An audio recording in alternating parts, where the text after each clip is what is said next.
How's it going, everybody? It's your boy Jose, aka TheNYCGeek, aka TNG, aka your Elden Lord, aka the one sitting on the throne today, aka your tribal chief, aka the guy who just finished watching the season finale for House of the Dragon, season 2. Easily the best fantasy show, easily the best fantasy television show out there right now, out there in years, honestly, at least for me. This show has done what I thought was once impossible, which is, and that was just on the first season alone, because the first season was so goddamn strong. My opinion, I hold season 1 to be better than season 1 of Game of Thrones, honestly. I just, no doubt. But this show has done the impossible. It has reinvigorated my love for Westeros. It has, that's not to say it absolves the latter seasons of Game of Thrones, and there is something here as we break down this episode, as we review it, as we chat about it, some points that I want to bring up. There is something that they mentioned here that I was like, I don't want y'all to tie this back to Game of Thrones. I understand chronologically, yes, it does. But those latter seasons of Game of Thrones, ooh, man, what a stinkers. Those are awful. But again, the show doesn't absolve what Game of Thrones devolved into, but it very much reminds me of what Game of Thrones once was. Man, and honestly, it gives me hope for future shows in this setting, as long as they are completed, okay? That we're not waiting for Martin to finish, what is it, 4,500 days, almost 14 years, however many years it's been since he's never finished the 6th book. But if they went and gave us an Aegon's Conquest, which would be based off of also Fire and Blood, if they gave us Robert's Rebellion, I would, man, I'm optimistic for it. I think people would dig it up. I think people would eat it up, I should say. You could do, personally, you could do, we'll get more into it later on, but I think you could do Aegon's Conquest, you could do Robert's Rebellion, and then maybe recast and maybe redo Game of Thrones, make it a little bit more tighter, more concise, and then just recast stuff. But anyway, let's get into this. This is your spoiler warning. We're going to go through the episode. I don't know if I'm going to go through it scene by scene. I have some notes over here.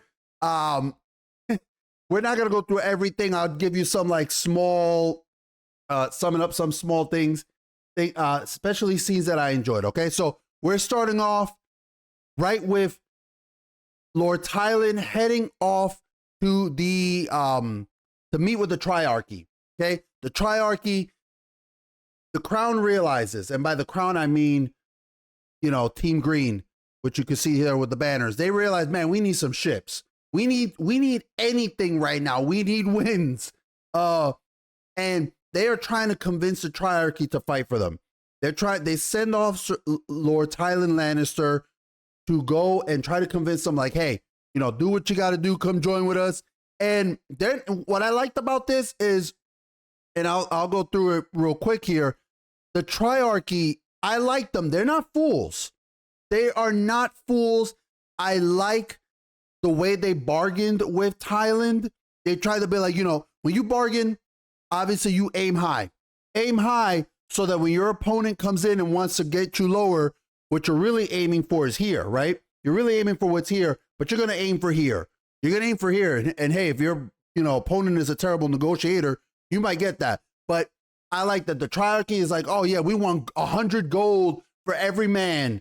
And he's like, dude, we can't afford that. We're struggling as is. And they're like, just give us the stepstones instead. That's what they really have wanted.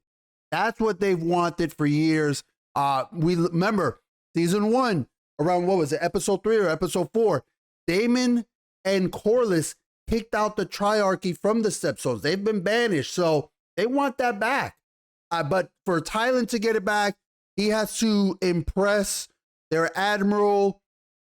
And their admiral, I believe in the book. Now remember, I try my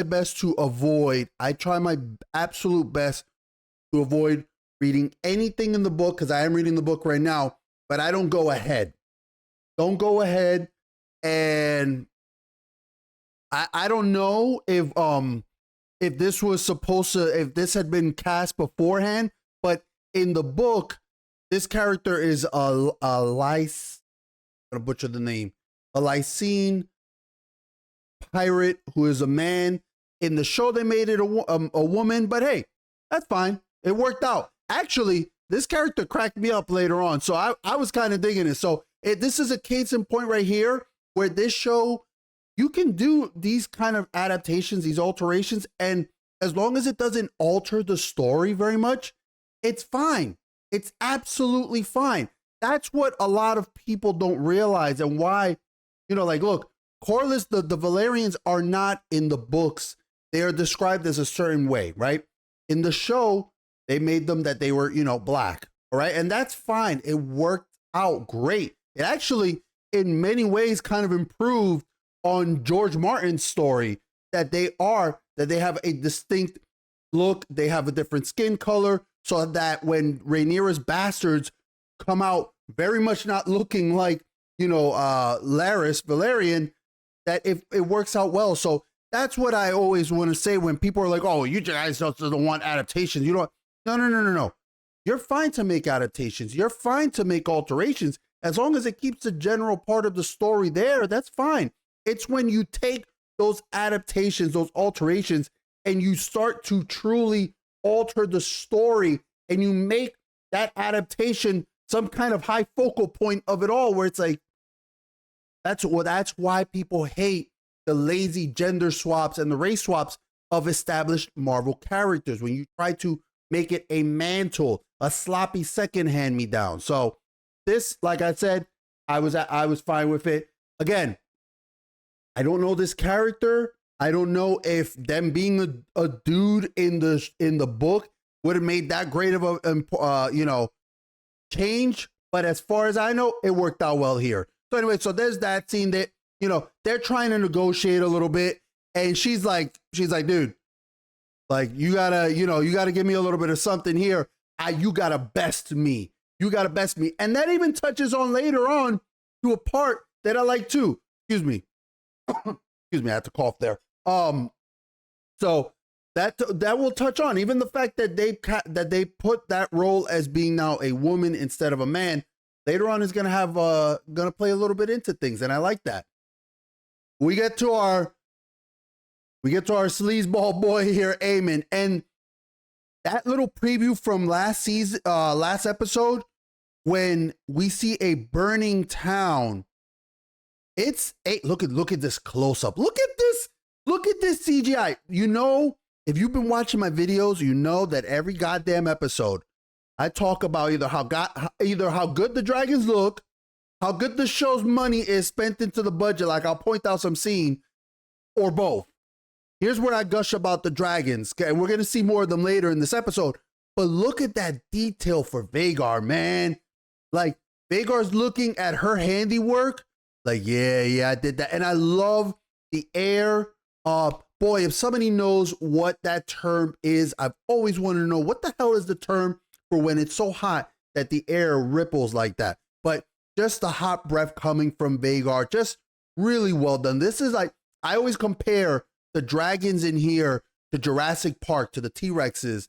And yeah, man, they just give you this great feel.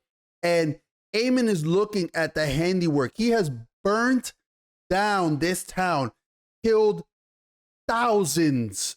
And this is something that they mention multiple times, that in his embarrassment for having had to flee from Rhaenyra, that he took it out on the small folk.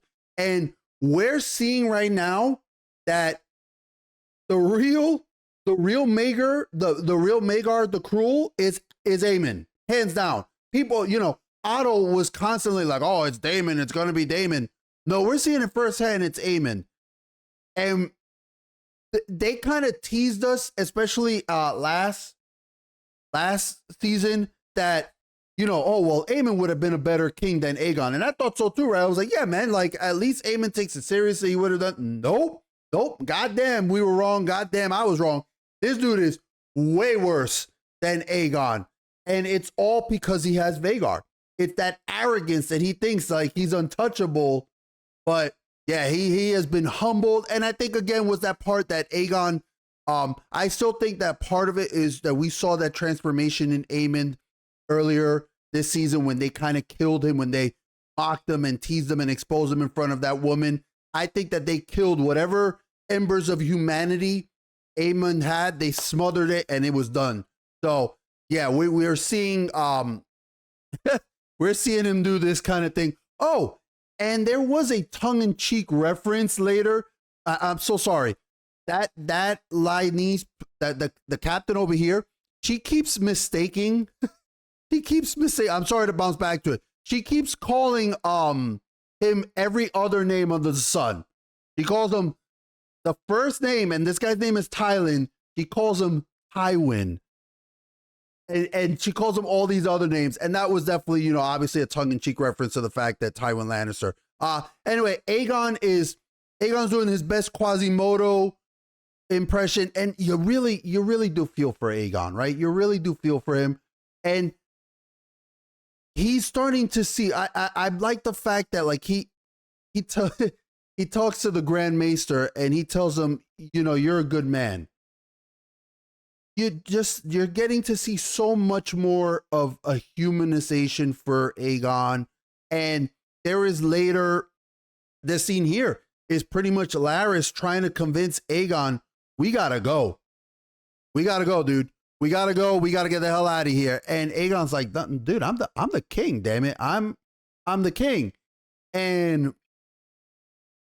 he's telling him, you gotta steel yourself, your grace, because we got to get out of here. And I think that I like this thing with, I like these scenes between Aegon and Larys because, again, it's humanizing Aegon. We're getting to see a little bit more about Larys's character.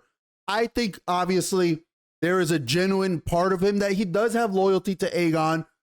Maybe because he sees that he can manipulate Aegon.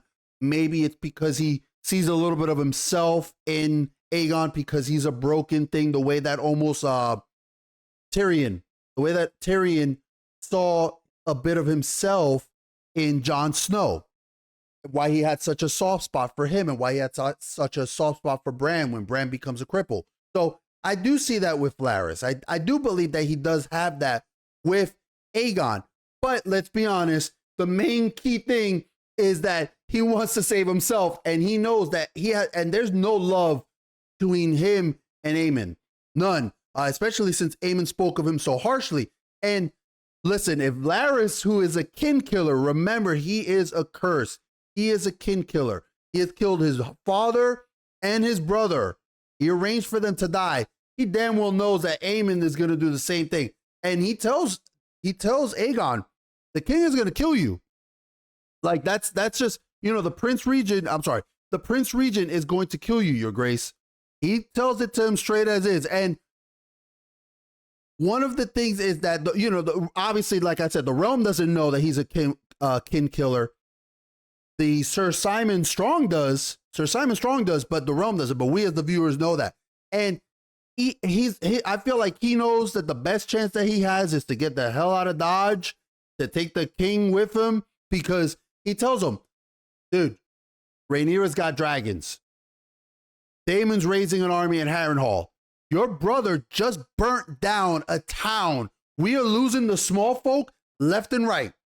We're going to lose them left and right. And if we don't get the hell out of here, your head's going to be on a pike and then my head's going to be right next to it. So we're definitely seeing a lot of self-preservation. But I think that, again, there's a part of it where I think Sir Larys does sincerely mean what he means, that he wants to help Aegon. I think he wants to help Aegon. Part of it's probably from his own attempts to manipulate. Now, we go to the new Dragon Riders, and Ulf is the epitome of just what a bizarre man. Like he's partying it up. He's like, yeah, we're Dragon Riders. I'm drinking, blah blah blah. He's sitting in Rhaenyra's seat, drinking with his foot on the table, and Hugh is like, wait. No, hold on. He's sitting on the table. Look at that. He's sitting with his feet on the table, right? And Jacaerys is like, dude, get the hell up, yo. You guys gotta go train. You gotta learn to be dragon riders. And he's like, who's it up to them, boy? And he's like, bro, what the hell, man? He's the prince, you idiot. So he's like, oh shit. He's the princess. But then that cracked up right here because he's just so goddamn excited. He's so goddamn excited to be like a dragon rider, to finally be somebody that he's like, yeah, would have thought about it, me and you, man. He goes and he hugs him. He hugs him and he's like, look at that hair, man. Your hair is as dark as they say. But I don't see that, to me, none of this strikes me as malicious. I think Ulf is genuinely happy to be a part of something greater. And I think that he does actually like the prince. Sorry, I'm skimming through my notes. But yeah, Ulf is a kook, man. Ulf is a real kook. I think I may have actually cut over because it was like a very fast. Yeah, it's right here. There's also this scene right here. This is going to be my only gripe, not my only gripe, one of my gripes, because I have a few actually. And I love this episode. Let me start off. I love this episode. This is one of my gripes here. I like that they are trying to do, so they got rid of, I know there's this character Nettles that she takes Sheep Stealer, the dragon that's in the veil. They obviously got rid of Nettles. I think again, here's a great improvement from the show. Getting rid of Nettles, a character we don't need, just put it on Reyna, right? But this part here, this whole episode is basically Reyna stumbling around the veil looking for the dragon. This should have been something that they did throughout the whole season. Shoving it all in episode 8 was, to me, a little bit bad pacing. I feel like they should have done this, spread it out, give a little bit more time to the veil, and have Reyna have some time where she's hunting down this dragon, has more interactions with it. So, yeah, I'm not too keen on this part of her. I'm glad that she's getting a dragon. I like that she's getting something. I just feel like they should have done this a little bit more throughout the episode. So, we get more of Rhaenyra and Corlys interacting, and like Rhaenyra, god damn it, man. Rhaenyra is like still trying to find peace. She's like, I had hoped my advantage may be in deterrence. Yo, stop, dude. Like, I get it. She doesn't want to plunge the realm further into chaos. It is admirable. It's something that probably, if anything, behooves more, speaks of her being a rightful queen as opposed to, forget Aegon, Aemond, who is now in control. It's the fact that she doesn't want to, just throw away the lives of everybody and even her own lords, her own dragons, all of it. But god damn it, Corlys tells her enough is enough. Like, you gotta strike, you gotta fight, you gotta do something, god damn it. And one of the things that I really enjoyed here, this is another, look, small attention to detail, small little thing, right? Is Corlys starts telling her like, hey, he talks about Vhagar. Obviously, that's their biggest threat, right? He tells him Vhagar is not his only dragon. And she starts listing off the dragons. She's like, Tessarion, which is the name of the other third dragon, which we do get to see, she's like, it's a small, that's not going to be much of a threat. But then he's like, well, what about Helena's dragon? And she starts going like, oh, well, that one was hatched when Aegon was still king. Dreamfire. Hatched when the Conqueror was king. Meaning this dragon is of the second, not the, I don't know all the dragon's lineage. I apologize. That I'm not going to know. But if Vhagar was of the time when Aegon was king and Dreamfire was hatched right after, she might have been in that same age range as Vermithor. So she knows, holy shit, if they got Dreamfire there on their, fighting with them, now we got a big problem. My advantage is not as great as it was. But I love this attention to detail of Rhaenyra knowing these kind of things and calling out, being the one to call it out, being like, hey, she mentions a dragon's name. Hey, this one's not as big as that. This was born there. It's small. I get it. It's not, it's just a little bit of fluff, a little bit of lore, but I enjoyed that it's that character saying it because obviously for many years she was presumed her father's heir. She is raised as the princess, the heir apparent, the queen to be. So I like that. And Corliss hitting her with the, hey, we gotta stop the whole goddamn thing. Stop for the Farron's thing. Now, here is something that we're going to we're going to our boy Damon in Harrenhal. And I always watch this show with subtitles on. I don't know if that's because I'm a weeb and I watch, anime, so I'm used to watching things with subtitles. But part of it is also because sometimes people have different accents or things that I might not just pick up on what they say. And I read like this. If it's one of the few gifts God's given me, I can read like, man, I'm fast. So I'm able to read it, boom, boom, boom, boom, and keep my eye on the whole scene. But there is something that popped up that I would not have caught if not for the subtitles. And I tried, and I'll get to it right now. And I'm actually gonna put it loud for you guys to hear. But we got Sir Alfred Broom. What a name, right? Sir Alfred Broom arrives, and remember, Rhaenyra sent him off to gauge where Daemon is in terms of his loyalty. Where is Daemon? Is he loyal? Is he going to follow? Is he raising this army for Rhaenyra, or is he raising it for himself? And she sends Sir Alfred to find this out. And now he goes there and he tells Daemon, I pledge my banners to Rhaenyra, right? He tells Daemon, he's like, I'm here to check on you, but I want y'all to see this because they go to the weirwood. They go to the weirwood, and I'll put up the volume for y'all. I'll put it as loud as I can, right?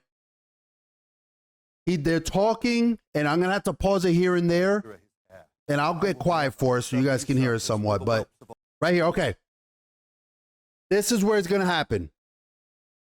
He's talking to Daemon, and he says, I will never serve the usurpers or the whelps of Old Town. Remember, Rhaenyra said the same thing to him.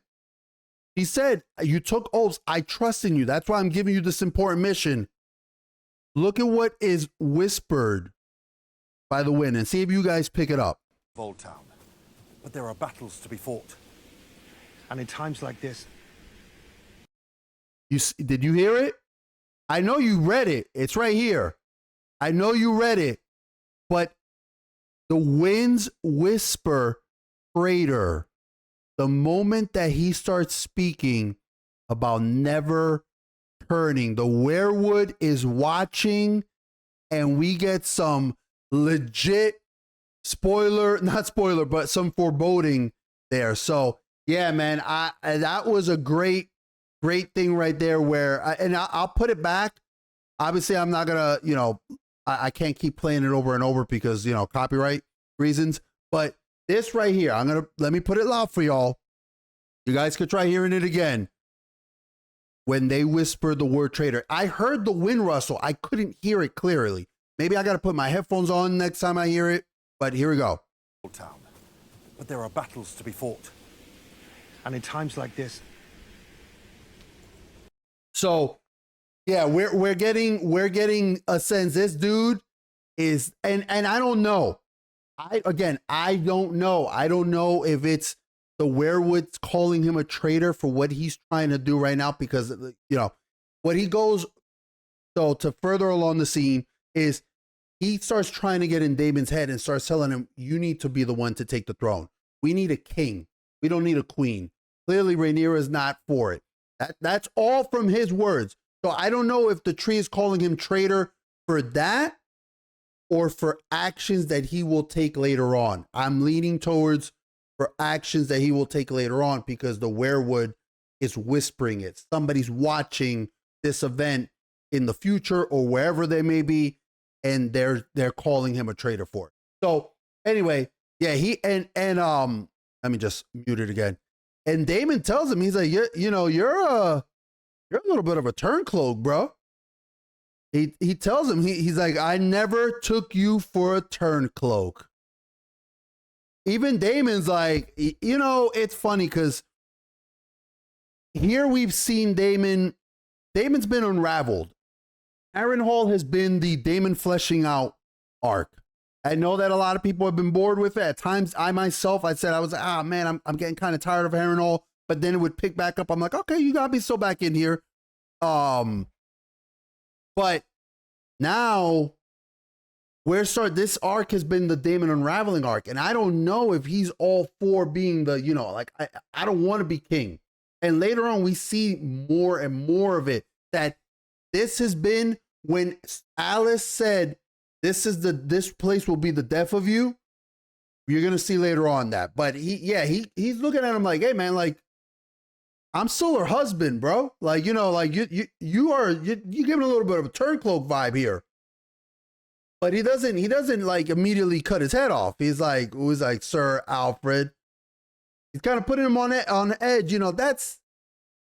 That is what Daemon does at best, right? That's what he does. He's that agent of chaos. He puts people on the guard. And, I think that a part of him does get that, Rhaenyra's intentions, he says Rhaenyra's intentions are good, but he's still shitting on her. He wants her to follow. He doesn't think she can do it. He wants a king. So let's keep going. We'll go on to the next scene. Aemon is being Aemon. He's just kind of not understanding the fact that he is turning all of the small folk against him. He's starving them. He's keeping them imprisoned. Now he's Lord Jasper here is telling him, hey, she got riders from the town, and Aemon's like, yeah, well, cut down the ships. Anybody who tries to leave, I want to investigate it. I want to screen. And Lord Jasper's like, that's going to interfere with the fishing boats. We need the fishing boats to feed the people here. And Aemon just doesn't care. His eye is only for the throne, and he doesn't understand that he will rule over nothing. First off, he's only going to rule over ash and bone and bones, but let alone the fact that's even if he makes it and wins the war, he's assuming that the damn small folk don't just riot and just kill him and stab him to death. Like, he is leading them on this path, and even Lord Jasper is like, yo, bro, dude, come on, man. Like, how much more are we gonna push the small folk against us?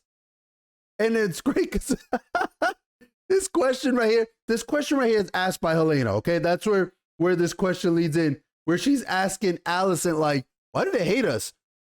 Because your stupid mom started this goddamn war, man. Your mom helped start a war, and your brother's a jackass who is like burning everything down. And I mean, your brother Aemon, at least Aegon is just chill out. I mean, Aegon wanted, to fight like crazy too, but god damn it, it's Aemon who's the most effective one. At least Aegon could have probably been like manipulated. Not Aemon. Aemon is just like, I got the big dragon. I'm a big fighter. I'm gonna kick everything's ass. And the Prince Regent, here comes Aemon just trying to take, he's like trying to take Helena, and he's like, they defiled our birthright. They're giving dragons. He's having the same argument that Jacaerys is having. He's like, they're giving our dragons to the commoners.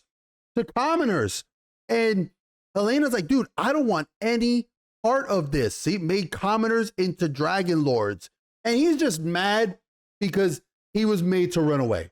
That's what it all boils down to. He is terrified that he is going to lose this war. And finally, Alicent steps in and acts like a mom. I know it's rare. It's rare. But she tells her, like, you're not going to do this. Like, Helena doesn't want to do this. And I love that she calls out Aemon straight up. He's like, was it peril that moved you to burn the town of Sharppoint? I told you, everybody mentions this throughout here. This spread throughout the realm. Who knows what other damage this has done to the Greens, right? If Otto was here, Otto would have lost his mind at this, at just attacking and burning down a town. So, she starts telling him, she's like, was it peril, or was it your basest fury at your own, humiliation because she realizes how humiliated Aemon is at the fact that he has the biggest dragon and yet he had to retreat for his life from Rhaenyra because now she has all those dragons. Let me tell you, if Vhagar had gone to Rhaenyra's island, it is over, dude. It would have destroyed that dragon. The war would have been done. So he's realizing this. He doesn't want to admit it, but he's scared. He is scared. He's humiliated and he was scared. And he doesn't want to feel that way anymore. That's the boy in his mind. The boy that was killed, it's done, it's over. That's not him anymore. So she's telling him, you want to rule the 7 kingdoms, but you rain ruin and death upon its small folk when you've been insulted. And she cuts him down. She cuts him down in a way that Aemon is not used to getting spoken to or used to getting pushed back on. So I give Allison points for this, right? And she says, corrupt your sister, because we've seen that Helena is a gentle soul. This is not in her. She says, I don't want to burn people. I don't want to do that. That's even she knows, even if Aemon told her right now, hey, I'm going to put you in a just strictly defensive spot, right?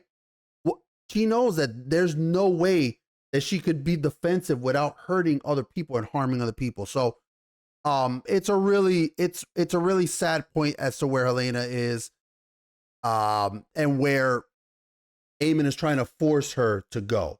That dark road. She's already in a shitty part, right? But he realizes that her brother and Allison realizes her son is going to push her to a point that will break her if they push her to be a dragon rider. And you got to feel for Helena because of they usually say, right, Game of Thrones and Westeros and House of Dragons, it's the innocents who suffer the most. It's the good people who suffer the most. We've seen very few innocents in the show. Helena is one of those innocents, and you feel for it because she had to watch her son and hear her son die, and now they're trying to force her to be a dragon rider to join in with the atrocities. Great stuff. Great acting. I have not forgotten about what the scene is that I want to talk about, how good this goddamn show looks. It's coming up. But anyway, next scene we go to Sir Simpson Cole sniffing on Allison's handkerchief, just taking a deep ass whiff of it. Man, this dude is such a goddamn simp. But you know what? He even says it here. He even says it here because this dope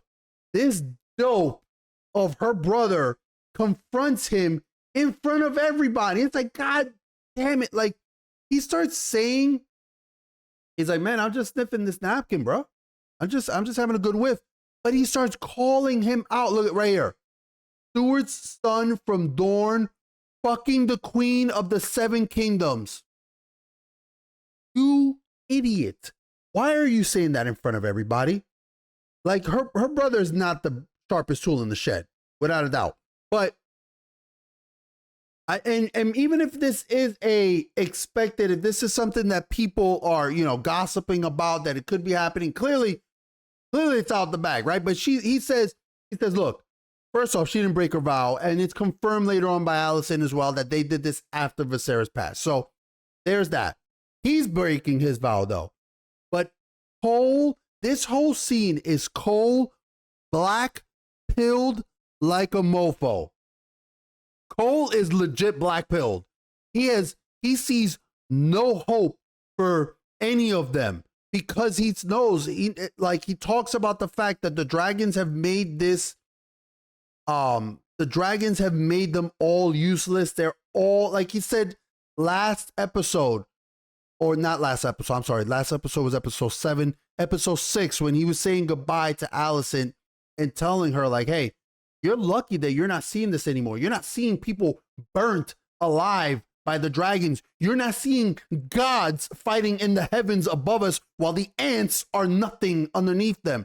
And he says it here, the dragons dance and men are like dust under their feet. What an awesome line the goddamn dialogue on this in this show, it when you compare it to garbage like Rings of Power, there's a storm in me. Oh my God, you have not seen what I have seen. This show is just so good at just that's when Game of Thrones was at its peak. It wasn't for combat. It wasn't the battles, even though there were amazing battles. Battle of the Blackwater, and the battle with the Night's Watch, incredible. I even like one of the only battles that I like in the later seasons was Hardhome. I didn't like Battle of the Bastards. I thought Battle of the Bastards was terrible. But there was some great action, but that's not what made Game of Thrones into where it was. That's what the normies who came late to the party and were like, "Oh, like dragons and swords." That's not what made Game of Thrones popular. It was the dialogue. It was the character work. And this scene, even though I'm shitting on the brother, God damn, Cole's actor is so good. The almost nihilistic mentality that has taken hold of him, right? And he talks about his crimes. He talks about his own weaknesses, about how women have been his undoing first. He doesn't say Rhaenyra, but it's clear it's Rhaenyra and now Allison in a sense. But this dialogue that he starts talking, this little monologue where he talks about how the dragons have made him obsolete. He has been a warrior almost his whole life, I'm sure. And he's seen the dragons make them useless. I compared it very much to the feeling I got when you see like The Last Samurai and I'm sure, during the Meiji era when samurais, and still to this day, such an important part of Japan's tradition, right? These noble warriors and the Kota Bushido and all this, and to see such an important part of Japan rendered practically useless once gunpowder and guns and rifles started appearing in the battlefield, right? That's how Cole feels right now. Dragons have not had to fight wars. They fought when Aegon took over.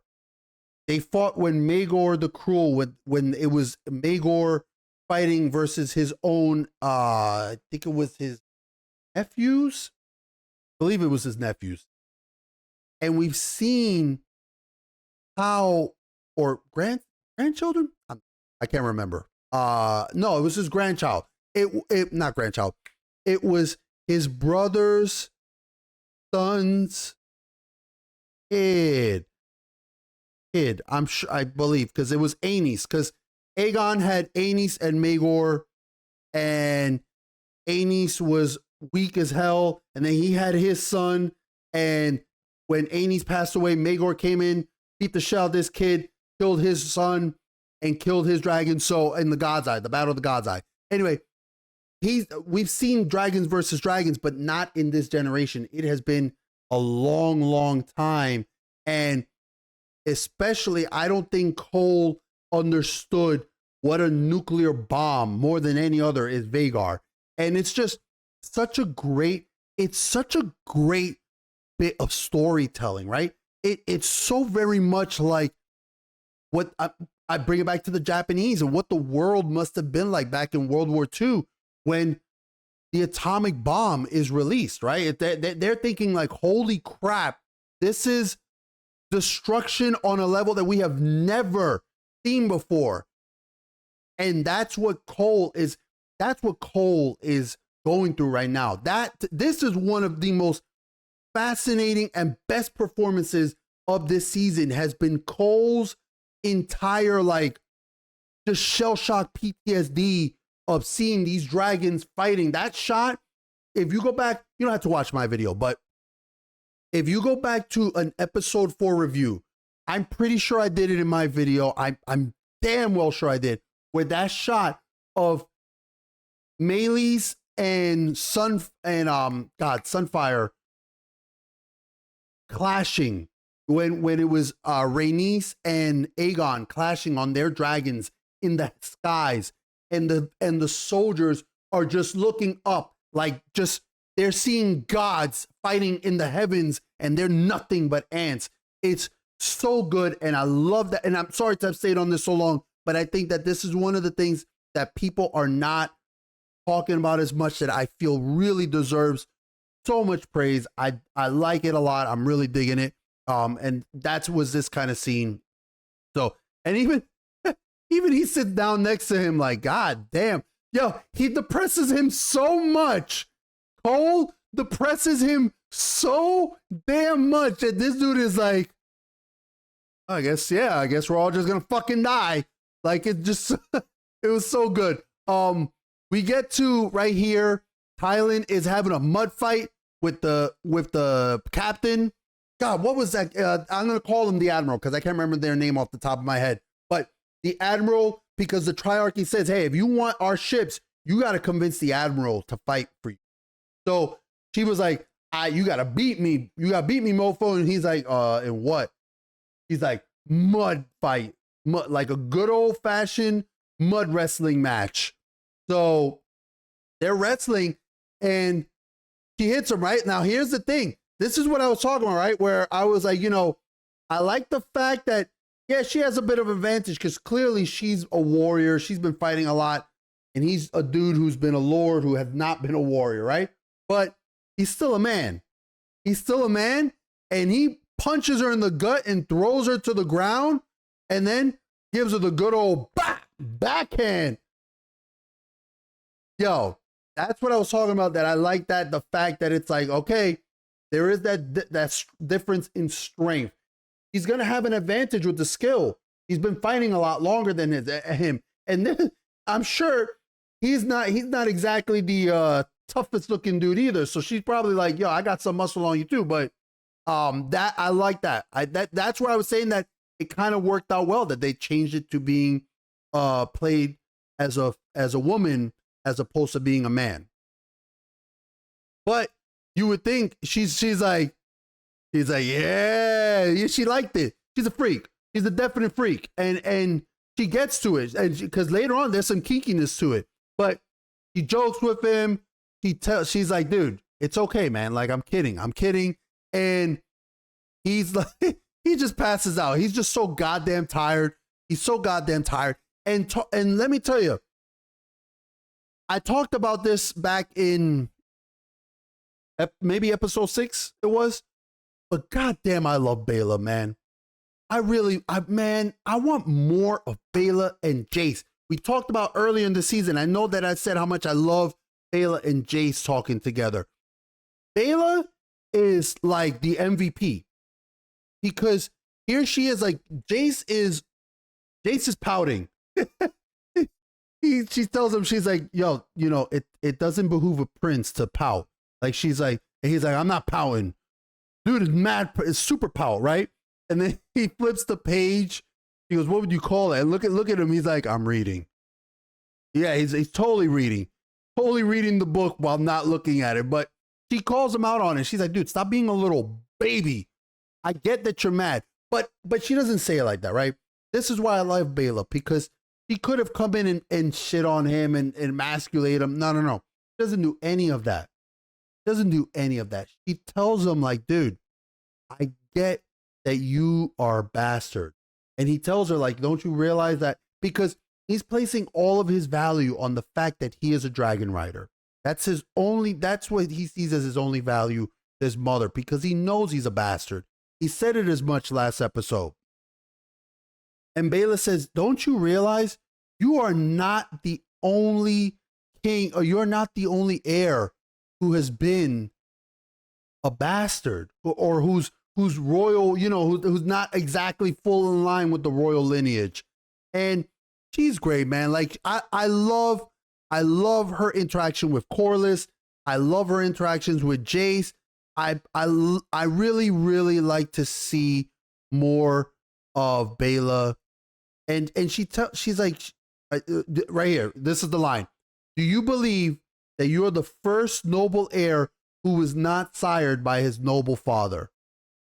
And she's right, because forget about taking it as like a dig, right? or as a joke, she's right, because I'm sure there are kings who, are older and they can't produce a child anymore, an heir. They get themselves a young bride. Maybe they get a little, be like, hey, have that dude sleep with my wife, kill that mofo, and then I'll say that's my heir. There's so many times, I'm sure, within the history of all the Essos and Westeros that, like she says, their heir was not sired by their noble father. And it doesn't have to be the king. We're talking about just, like she says, nobility, all of those lords. Come on. He's right. And I love the way that Bela is there to back him up. She is such a good character. Her actress is great. Man, I want more of Bela. I have bad feelings for everybody in the show because like I said, right? If you're a good person in the show like Bela or Jace, you're going to die in a horrible, gruesome way. So I worry very much for them. But yeah, digging it. We go back to, I'm going to skip this real fast. We're going back to the Admiral and Thailand. And yeah, she's like, that's it. We're going to fight together. We're doing it. So he has their ships, move on. Jace sits down. They're having a little bit of interaction. It's a little quick filler dinner scene. When I say filler, I don't mean in a bad way. I just mean that it's not like extremely crucial to the plot. It does show that Jace is back with his mother. He's side by side with her. He's on her side. Ulf is still acting like a dolt. He doesn't have proper grace. He doesn't have proper manners. But something very important happens during this dinner. I love Rhaenyra on her crown, man.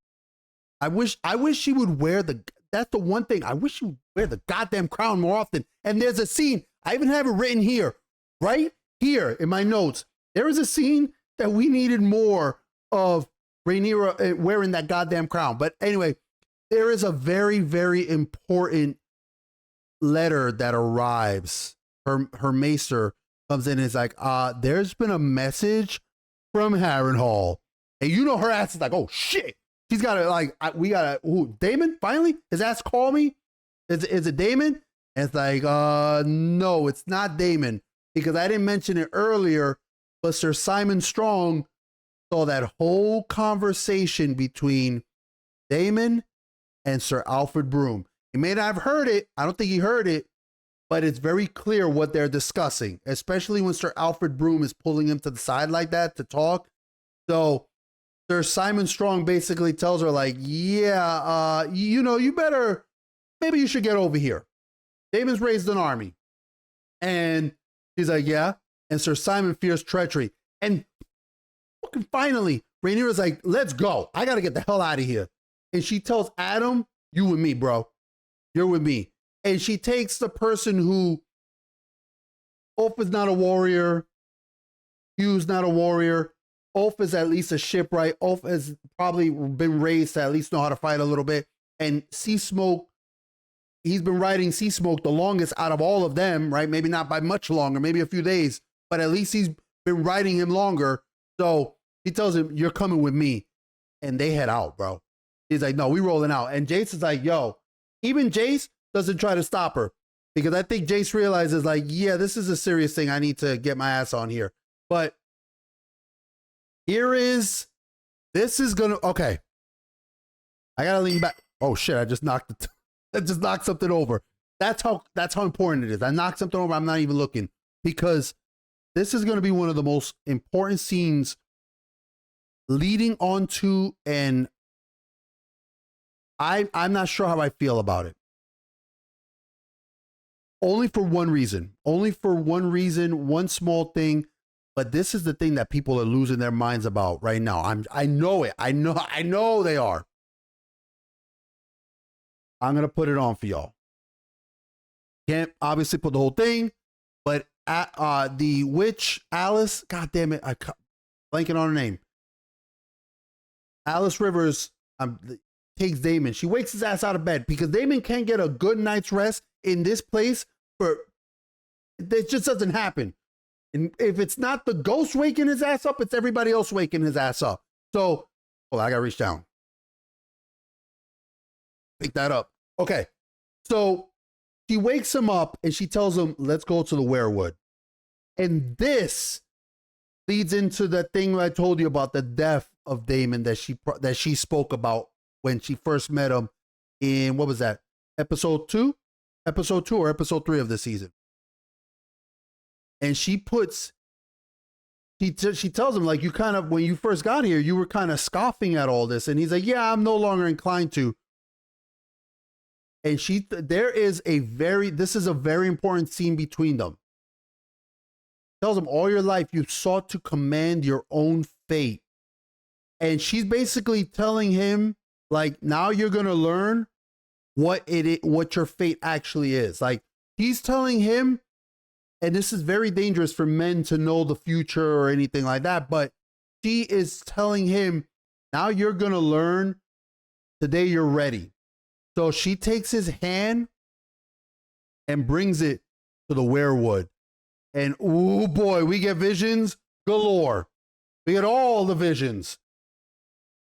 None more important than one that's about to come up. Puts his hand, the sap of the werewood tree starts to seep into him, and Damon starts to see the visions. And I don't know, okay, so I don't know if that's something that either he's a green seer and he's able to. So again, I don't know. Do you need to be a green seer to see the future or to have the visions, to be able to tap into the werewood connection the way that the Three-Eyed Crow and Bran and all of them are able to? I'm not sure. It could be that this place is just so steeped in, just because of all the, Sir Harren built some of the furniture and killed the grove full of werewood trees to do so. And he built it on werewoods, which is what Damon is sleeping on, a werewood bed. So I don't know if it's just because it's so steeped in that, because Harrenhal is cursed and it's just full of that, like, not, I don't want to say dark magic, but full of that magic that even someone who doesn't have a connection to it can see the future, can tap into it. There's so many possibilities. And I love that the show gives us that kind of bit of theory crafting. Again, Damon could be a green seer. I'm not sure. Helena obviously is a dreamer. He sees and that has been a Targaryen thing. That is why the Targaryens were the only house of dragon lords that was able to escape the doom of Valyria. So I don't know, but we get to see Damon interacting with the werewood tree. The sap, the very blood of that tree touches his hands, and he starts to see visions. And we're going to pause on each one so you guys can see them more closely. And Matt Smith is like, God damn, I'll trip on some acid. So he sees the roots seeping blood, seeping that werewood, and we see the three-eyed raven. We see the three-eyed raven. Now, I don't know. I don't think we've gotten confirmation in the book. It's been a long time since I've read Game of Thrones. It's been a long time since I've read Martin's books. I'm not a fan of Martin anymore. I don't like him as a writer. I don't like him as a person. So it soured me on those things, and I haven't even read them in forever. This show is reinvigorating my interest. Maybe I'll go back to reading them. Not sure. But I don't remember if we've ever identified him in the books. I know they have in the show. I'm talking about in the books, okay? But we see him here, a obviously much younger character. He's already seated in that kind of wooden throne. We see the three-eyed raven right there. It is flying. It's giving visions. It's showing the white walkers. And this is, I don't know if we're seeing the past when they were first amassing an army, or if he's seeing visions of the future. I feel more than likely it's visions of the future because of what comes next. And this is the scene that I was going to say is talked about the most. We're seeing a dead dragon. I think this is when I don't know. So like, okay, I don't want to move my mouse, because if I move my mouse, it's gonna change it. I'm pretty sure that's Daenerys' dead dragon, right? And doesn't that look like two sets of wings?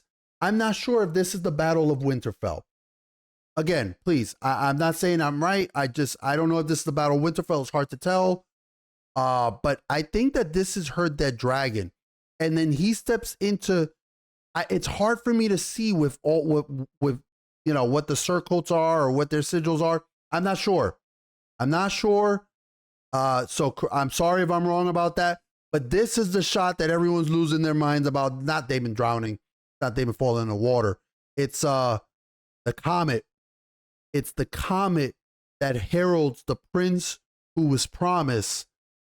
And who do they show? They show Daenerys.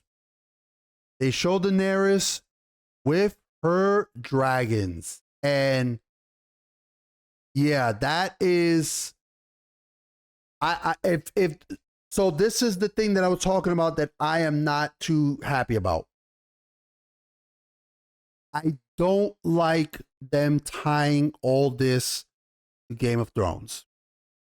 I know that it's going to follow it chronologically. Obviously, it has to lead to Game of Thrones.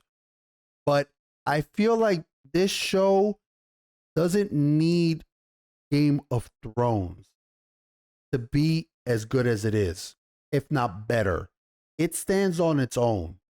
And I especially don't want to be reminded of how bad Game of Thrones ended, right? Because there is no way that we can reconcile that Daenerys is the prince that was promised when she turned into what she did in the later seasons. Okay? Not to mention, it's not Daenerys. So the prince, and correct me if I'm wrong, the whole prince that was promised thing, right? And I'm about to look it up. The prince that was promised is a prophesied leader or savior. That is not Daenerys in any way, shape, or forms in terms of how the show made her out to seem. Could have been, but then the later seasons went crazy. And if you think about it, it is her own fault. First off, it is a plot inconvenience in the fact, there's a plot hole in the fact that her dragons should have never been able to cross the wall to begin with. If her dragons had never been able to cross the walls to begin with, then there's no way that the Night King would have been able to turn her dragon into a white and then use it to tear down the wall. There's that. There's also the fact that even if she could have brought her dragon over there, she chose to bring all of her dragons, which is the stupidest thing ever. And we never understand how Daenerys is able to control all of her dragons all at once, when clearly there is a need for dragon riders. And that's why in the books she's losing control, or one of the theories is that she's losing control of her dragons. She's losing all the control over them. You can only take control of one. So, but then again, I'm like I say, I don't want them tying this back to Game of Thrones because of how terrible that prince that was promised paid off as. So I just, to me, I know there's going to be a lot of people who are going to be like, oh my God, it was so good. It was so amazing seeing Daenerys. I didn't feel the same way. I saw it and I was like, ugh. And I legit groaned. I was not big on it. I think it does have some importance. I think that they should have left the prince that was promised, the whole prophecy. I think they should have left that vague. Maybe hint. Maybe what they could have done. Maybe what they could have done there was hint at it, like show Daenerys and show Jon Snow. Maybe even show my boy Stannis. Not the prince that was promised, but that's what they're teasing as him in the book, to show Stannis the Manus. But show Jon Snow, show Rhaegar. That would have been cool because we haven't seen Rhaegar. Show Rhaegar, show Daenerys, show Jon Snow, show all the different possible people that it could be, and leave it at that instead of just force feeding us this. So again, I wasn't huge into it. I'm more interested in this part of the vision that comes up, which is Daemon in the Great Hall, and he's looking at the Iron Throne. Come on, man. You gotta speed up a little. Oh, oops, I gotta skip it there. He's looking at the Iron Throne, and he sees my girl sitting on it. He's seeing Rhaenyra on the Iron Throne, and he is finally learning his part that he has to play in it. And Helena tells him, I love it. She's like, it's all a story. It's all a story, and you are but one part in it. It's not the part that he thought. And you got to remember how much Daemon used to shit on Viserys. He said it in episode 2 when he's arguing with Rhaenyra. How he's like, my brother was a slave to, the portents and the prophecies and all that magic and whatnot. He's like, dreams didn't make us kings, dragons did.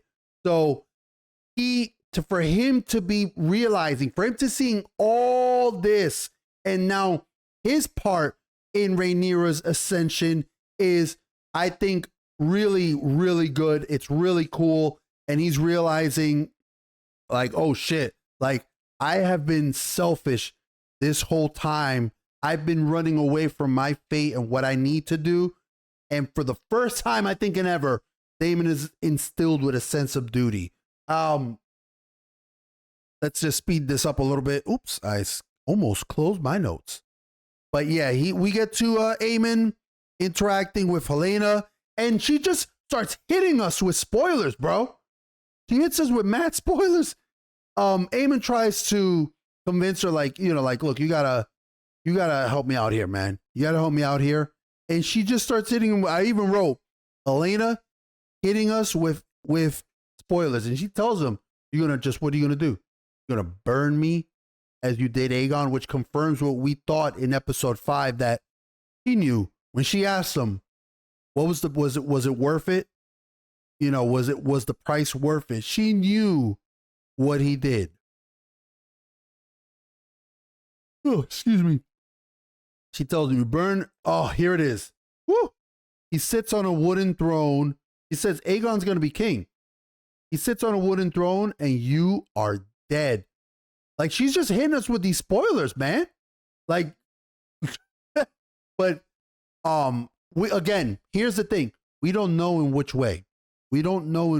Because Alice Rivers said that Harrenhal would be the death of Daemon, and I don't think she means it in the actual physical way. Later, we're going to see what I think she meant it as.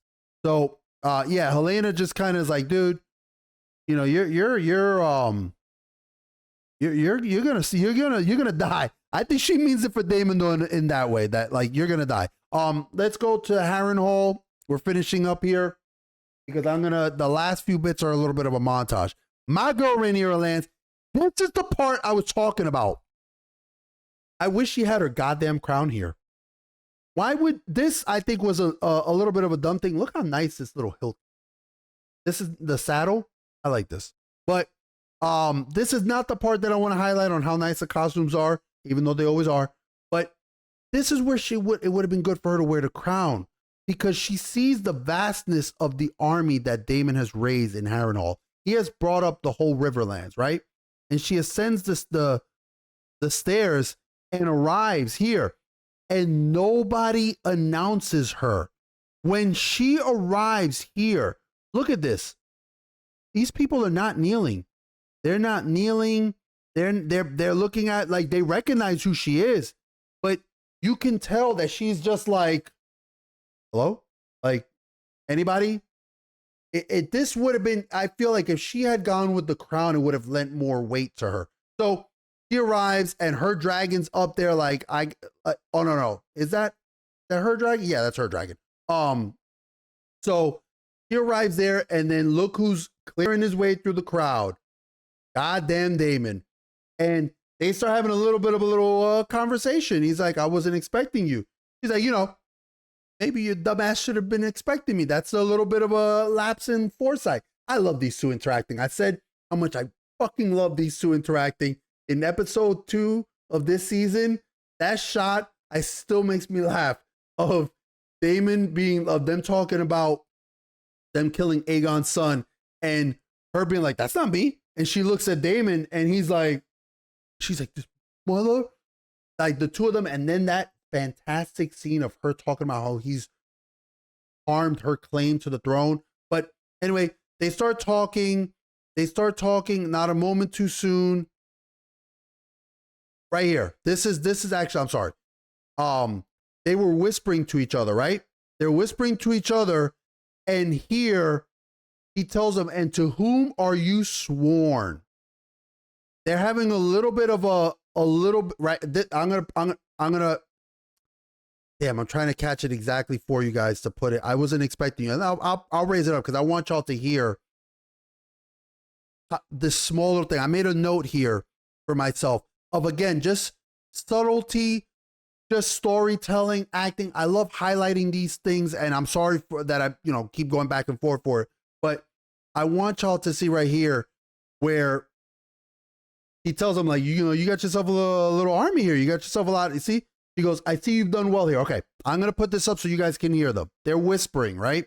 Conversation meant for only them two. Done well here. They're sworn to me. Okay, she says they are sworn to me, and not a moment too soon. Look how important she looks at him when he says they are sworn to me, and she steps back. He steps back and listen to how her voice has changed when she asks him. And to whom are you sworn? See that? And she's not asked. That's not her. That first off, that when she takes that queen's voice, she projects her voice outward, and it's not a question to just Damon. It is a question to all of them, to everyone in the Riverlands that's assembled, to this army. He asked them, to who are you assembled? To who are you sworn to?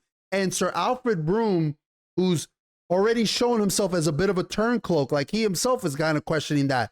And again, we're seeing all the River Lords, all of their men kind of being, almost like, how is this going to play out? Because remember, their oaths are to Rhaenyra, not to Daemon. But I can't play this whole goddamn thing out for y'all. I wish I could. This is the best part right here. He tells her about the vision. He tells her about the vision. She's like, you sound like my father. And that takes her back. That takes her back, because for Daemon to speak in that manner, I'm sure she's just like, oh, like, whoa, what has happened here? He has seen, and this is where I think that Alice meant it. Now I've been mentioning it, but this is where Alice meant it, that this place will be the death of you. I think we have finally seen the death of Daemon Targaryen in a way that we didn't expect. It wasn't the physical death. It was the death of the old Daemon. We're seeing the birth of a new Daemon. And he's telling her, like, he tells her about his vision, and I obviously, like I said, I can't play it all. But look at this. Man, can I play this for y'all? I want to. Woo! He takes the knee right there. He takes the knee. He's done that before for Viserys. Remember, he did this for Viserys. But this, and correct me if I'm wrong, I cannot remember off the top of my head. I'm not going to go and look at the episode right now. Episode 10 of last season, when he puts the crown on her head, did he kneel when they were all kneeling? When he puts the very crown, when he puts her father's crown on his head, on her head, I'm sorry. Did he kneel?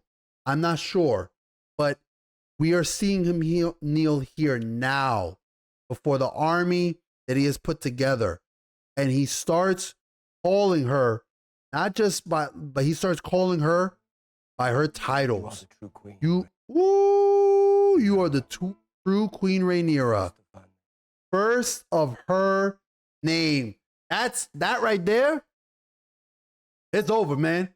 It's over. Or the end and he tells her, I'm with you till the end of our story. And Alfred realizes there that his little turncoat gamble did not pan out to him. And this guy's just good. This guy's so, again, I always talk about the acting in the show, right?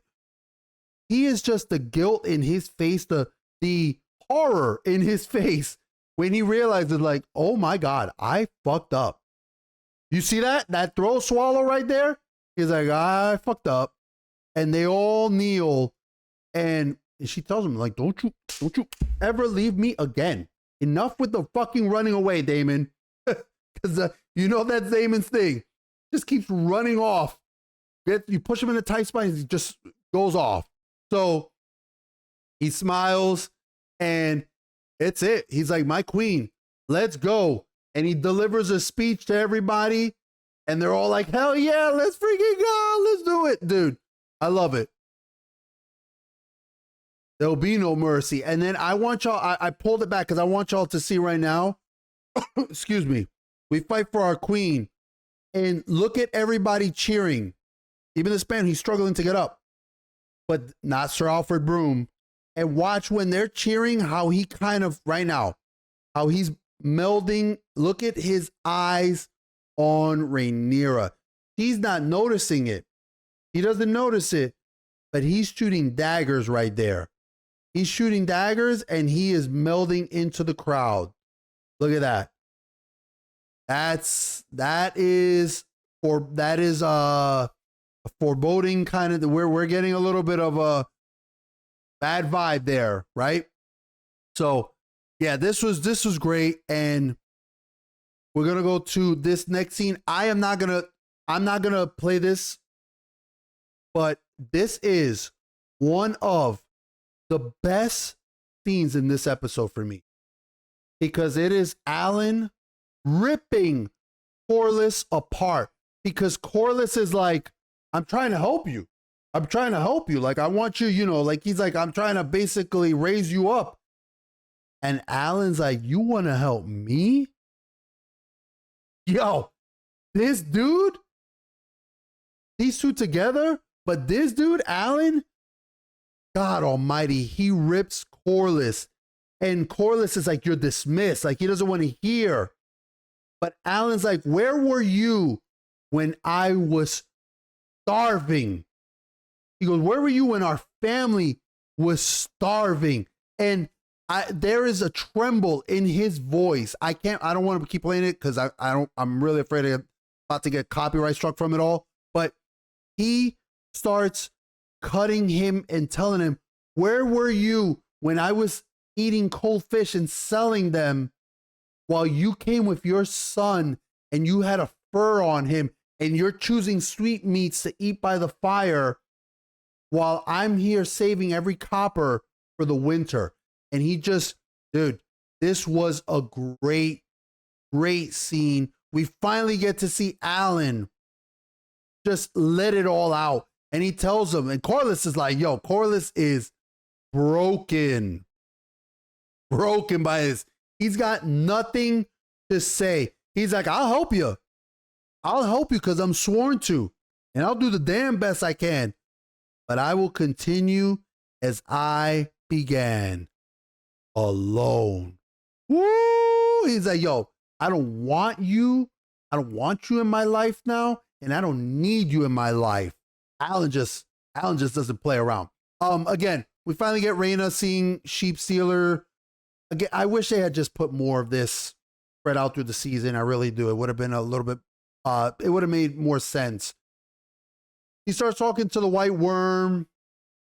Thankfully, the White Worm did not have much interaction here. I will say this. I'm glad they didn't play on what I talked about.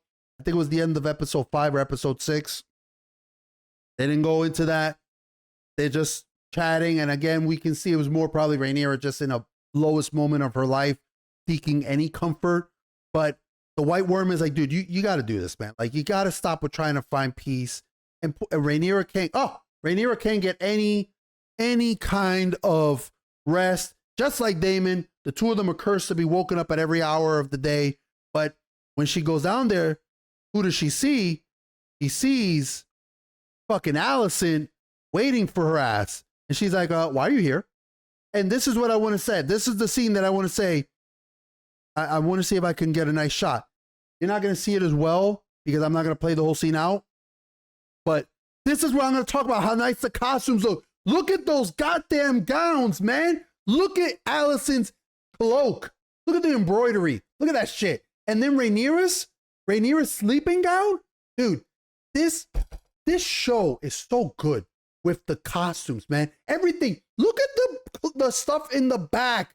We got like the scrolls, the castle. Oh, I fucking love this goddamn show's set pieces and the attention to detail and the fact that you feel like, you know what? The money of the budget, it's actually getting used. Love it. I just want to highlight, I've been trying to highlight a thing where the costumes stand out to me, and it was in this scene. This scene, which, okay, this scene, what this scene boils down to is Alicent is trying to sue for peace. And Rhaenyra's like, dude, you said earlier that it's too late to go for peace. But Alicent finally sees that she is, there is no other option to her. There's no other option to her. And there's another shot here that I want to zoom in on when it comes here. But anyway, it's this, I can't play this scene for y'all. I wish I could. It is a lot of Rhaenyra being sassy. There's a lot of sass there. He's like, ooh, like, oh, but you know, you've given into your desires. And then Alicent's like, you know, why would you condemn me for something? And she's like, yeah, but you're the only one who held up virtue. And he talks about how you basically started this war. She actually has a great line where she's like, you were like a midwife. You helped give it birth. And Alicent is trying to sue for peace, and she's trying not just to sue peace, but she's trying to save her children. And by children, I mean Helena. He says, I would take my daughter and her child and leave it all behind. And he's like, it's too late. You said it yourself. Blood has been shed. Cities burned. Okay. And now you want to wash your hands of what you set in motion. And here's the line where she says, did not your hand bring it forth like a midwife? Here, where she goes, look, let me not play that. Let me not play the sound. Blood has been shed, cities burned, armies march, and you wish to wash your hands of what you yourself set in motion. And she goes, the arrogance of blaming me. It is your fault. As if you would not have been challenged regardless. Remember, she is right. Her family was scheming already. But like Rhaenyra says, but did not your hand bring it forth like a midwife? Like, you helped this. You helped bring this forward. So Alicent is trying to cut her losses. And I think that she's finally seeing Aemon for the monster that she is. She realizes that there's no... With Aemon at the throne, he has no chance to, like, he is Maegor the Cruel. Aegon has been crippled and has got no chance, right? Helena's the only good thing that she has. And if this war continues, either Aemon is going to force her to be a dragon rider, or, you know, she's going to die to the war some other way because she almost got killed in a riot. So Alicent is trying to tell Rhaenyra, like, look, I will do whatever it takes to help you win this. And she tells her, Aemon is going to leave. Aemon's going to leave with Vhagar to fight Daemon. When he does, I will throw open the gates and you can come in as the conqueror and claim the throne. And this is something, this is a small little thing right here where I love this. Again, attention to detail. Alicent starts biting her nails again. If you remember in season 1, she had that bad habit of biting her nails. And she knows that there's no, he starts mentioning her Viserys, but she knows this is the plot. Aemon will soon fly to join Cole in the Riverlands. If you come then to King Landing, I will see to it that basically the doors are thrown open and you can quote that they will open the gates, we will shed no blood. So it's a ploy against Aemon, but the problem that Rhaenyra says is you cannot, right here, still you imagine, he says, what about Aegon? What about Aegon? Because Alicent's not, Alicent thinks that she can, look at that gown, look at that gown. Okay, I let it go that way so you can see the gown. But still you imagine you can have all you want without paying too high a price.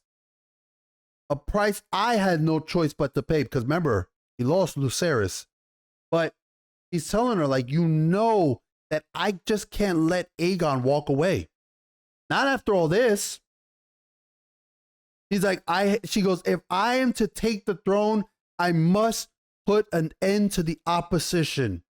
He's like, I have to take Aegon's head. I have to kill Aegon because he is the usurper. She can't just walk in and Aegon can't just like bend the knee. Not for this. Sorry. Not for this. So this scene is very important, and I think Alicent is realizing like he has to make a sacrifice. Now, hold on. I clocked this. And I cannot put this scene for y'all to, I can't put the full scene here, right here. I can't put the full scene, but this, I made a note. I made a note how important and how good this scene is between these two actresses. These actresses kill it, right? He's telling her, Rhaenyra's telling Alicent, you have to, this is the price you have to pay. A son for a son. You want this war over? You want this less bloodshed? I'm with you on that. But Aegon has to die. And unfortunately, that is something that has to happen because you helped put him on that throne. You helped put him on that throne. And as an usurper, I have to end that opposition. He probably has to take Aemon too. He knows that. There's no way they're going to let Aemon have Vhagar. But Alice is not concerned about that. She's like, you know what? You might as well kill Aemon because he has to die. He's a kin killer or an attempted kin killer. But he's an attempted kinslayer. But she tells, look at this right here. When she tells him that, when she tells Alicent that, I should say, and are you ready to make your sacrifice? And there's a little bit, that little shake of the head. The little shake of the head right there. And then Rhaenyra says this, a son for a son. And from that point, from where she says a son to a son, if I let this play out, there are no words exchanged between the two of them after this. For an extended amount of time, and just the words catch in her throat, the way the words catch in her throat, the way they go back to Rhaenyra's fate, like the shock, the horror that's setting in Alicent's fate when she realizes that the only way she can save not just the realm, but her daughter, her grandchild, her other son. Remember, she's got another son. She has 3 sons. Only way that she could stop this is to willingly have to sacrifice at least one of them, if not both Aegon and Aemon. And the horror that is playing in her eyes, to me, reminds me of the horror that Helena had to encounter when she was seeing her son get killed, when she had to tell them who was the son. So, it goes to her face, and then it goes to Rhaenyra's face, and Rhaenyra's got the tears, but there is an iron in there where she is sad for her, but at the same time, like, dude, I went through this, and I clocked, it is almost a full minute of no dialogue, just the two of these actresses staring at each other and saying so much without having to share a single word. That is acting. That is phenomenal storytelling. That is exactly what has made House of the Dragon and what made earlier Game of Thrones so much of peak television. And that is basically where we live off with the current story, because it ends with a montage, and I'll play some of the montage for you because this is the final bit. This is the final scene. This is how it ends. The dragon riders, arming up, getting their armor, suiting up for war, and Reyna finally stumbling upon Sheep Stealer. We see the Greens marching out of Old Town, not just marching out of Old Town, but with Tessarion behind them. Now, this is what we just said. This is great. Allison's. I'm sorry, it's late. This is Allison's son, the one that she was talking to, with her brother, asking him like, how is he? How did he turn out? And this is now his son, with her son having to take flight to join a war. He's just a kid with a dragon that is not much of a challenge to anybody. So, but hey, they need everybody at this point, right? So you've got them marching. We go back to the twins, and you've got the Starks walking through. And mind you, I'm not playing the music, but they're playing the House Stark song as they're showing this. And as they're showing the next scene, we've got the Lannister army, and they start playing the Reigns of Castamere in the background too. So they're showing all these armies assembling. We got our boy Daemon finally getting the hell out of Harrenhal. He's so happy. He's like, fucking finally, I spent my whole season in this cursed place. But he's got his army, and he's looking at the Riverlands and the Starks that will be joining up with them, right? We've got Highland and the Admiral and the Triarchy heading over to fight with that, this is the Triarchy, to fight at the Gullet, which that's going to be crazy, right?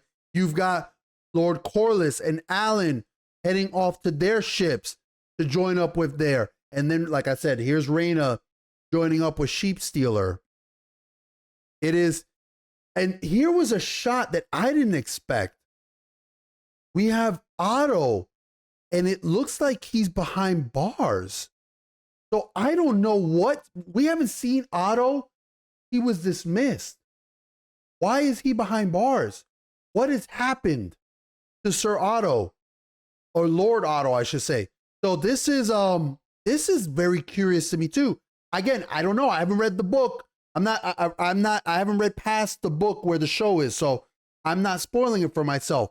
But this was very curious because we haven't seen Otto since his grandson, since Aegon dismissed him. So where has he been? Why is he behind bars? And Alicent with that gorgeous cloak, going out of, possibly handing Rhaenyra the crown or the throne. And then look at this. We've got Larys and Aegon smuggling out of King's Landing, which is going to put a huge wrench in Alicent's plot, because her whole thing is that she has to hand the throne to Rhaenyra, including Aegon.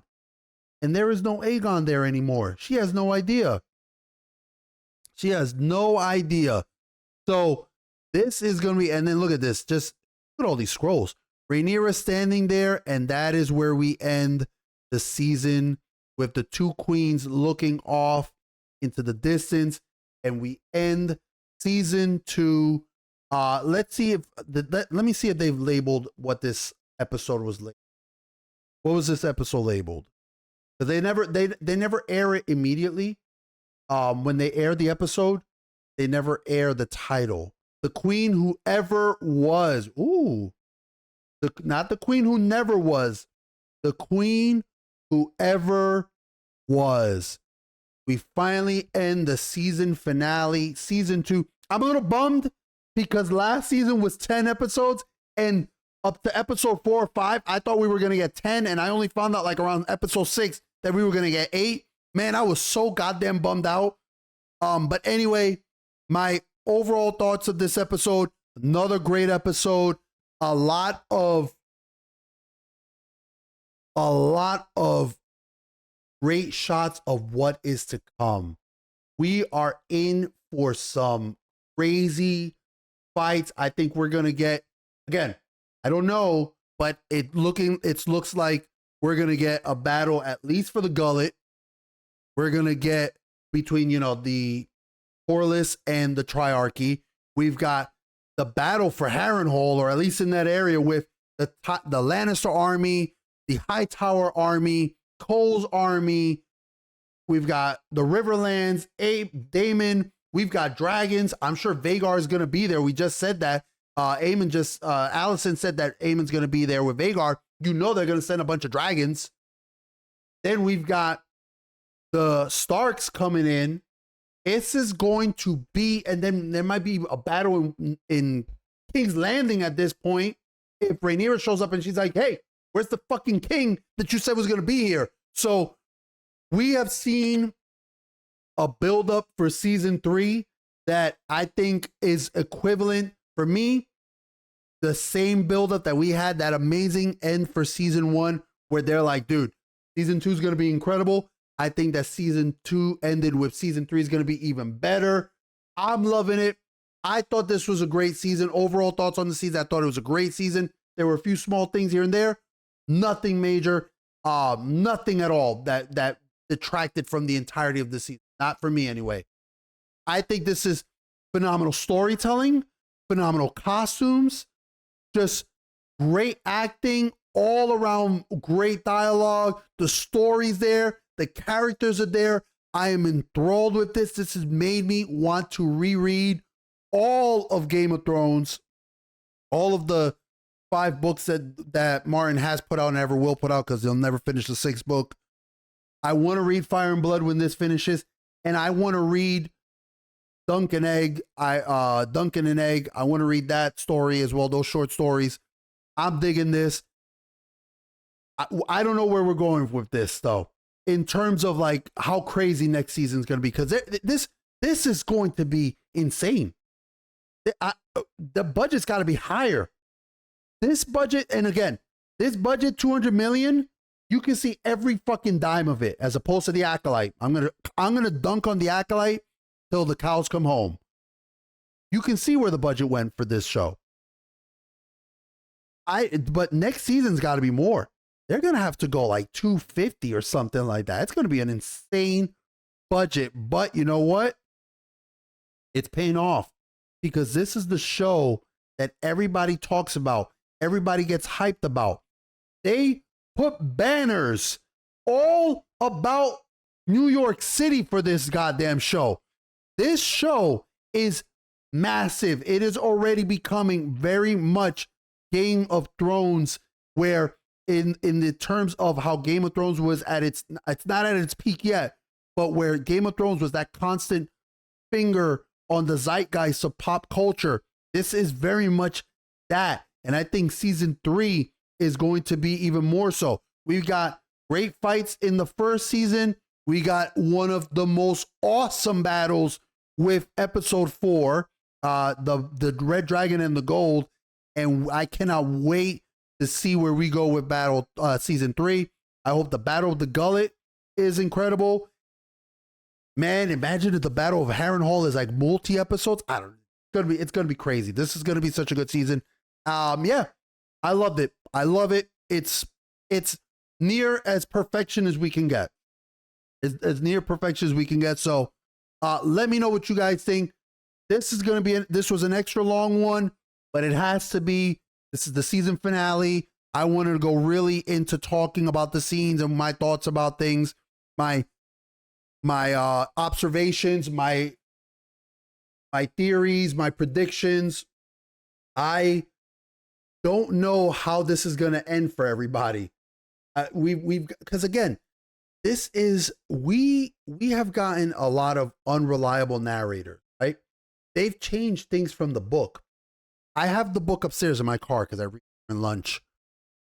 I want to do something where I want to sit down and I want to read the book, and I want to like talk about the differences between the book and the show. One of the key things that I noticed was how Allison and the Greens are very much the villains in the book. There is no changing that. Now, they make them straight out to be the bad guys. They are the bad guys in the books, especially Allison and especially Otto. we've seen that that's very different in the show. So who knows what else is going to get altered? There may be characters that die in a certain way that don't in the show. I don't know. But I'm excited. I love it. Excuse me. The only thing I'm mad about, the only thing that fucking sucks is that we got to wait 2 years. 2 years for the next one. So it's going to be like just like season 1 between season 1 and season 2 where we get a 2-year break. But hey, you know what? I just said I was mad about it, but really, I'm not. I'd rather they take the 2 years and keep going at the quality that they're doing right here with everything that they have going for it. I will happily wait 2 years, because if that's what it takes for it to be done well, I'd rather they cook and do it well than try to rush it and come see year after year after year. No, I don't want that. Take your time. Take your time, HBO. You're doing it well. And now, before I go, I want to say, I think that if this continues, I think we're going to get 4 seasons. If we get 4 seasons and they go into maybe making another spinoff, I would love for them to do Aegon's Conquest.